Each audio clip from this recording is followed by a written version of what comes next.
Another creative technique is twin needlework. In this case, we're going to use a 2.0 twin needle, but I need to set the machine up first. The first thing I'm going to do is make sure that I'm on a straight stitch. Now you can use a decorative stitch when you are using a twin needle, such as a zigzag or the 3-step zigzag, but what you're going to want to watch is your width. Because I only have a 5mm opening, I have to be able to have that needle go backwards and forwards from the left to the right without hitting the presser foot. Next, I'm going to go ahead and I'm going to change my stitch length to about 2.5, and because I'm just going to sew a straight stitch, I want to make sure that my needle is in that center position by changing it to that number 2. Now, because I'm going to be using 2 threads, I need to have an additional space for that second thread. This is actually an additional spool pin, and it is part of your accessory kit with the Baby Lock Zeal.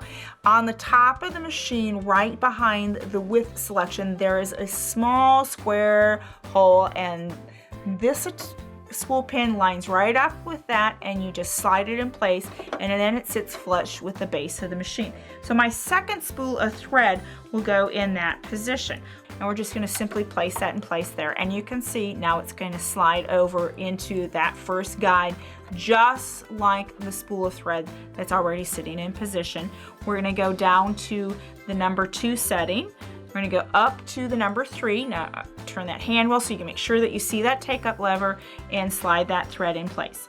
Now at this point, I'm going to stop with my threading because there's one thing I need to do is I need to change that needle. This is a single needle and I need my twin needle in place.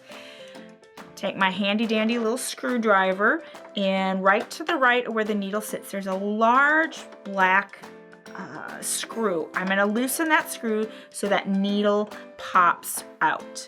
Now a twin needle, if you're unfamiliar with a twin needle, is actually 2 needles that have been joined by this little red bar, and there are varying widths, and the widths are the distance between the 2 needles. This is a 2.0mm twin needle, and at the top you'll find that there is only one position to place this into the needle guide on our machine. Again, you have a flat side and you have a round side on the needle, and the round side always faces towards you, meaning the flat side towards the back. I'm going to go ahead and I'm going to slide this in position. Okay, now that it's in position and I make sure that it's all the way up, I'm going to lightly tighten that screw with my finger, and then I'm going to go ahead and I'm going to come in here and I'm just going to give it a little turn with that screwdriver to make sure it's in place. Now at this point, you do need to thread, or you will need to thread the needles by hand. The needle threader will not work.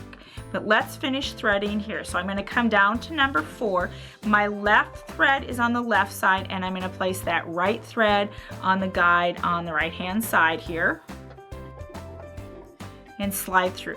Now I always go ahead and I clip my thread tail so I have a nice clean edge, and now I'm going to thread each needle. We'll start with the left and then we'll move over to the right.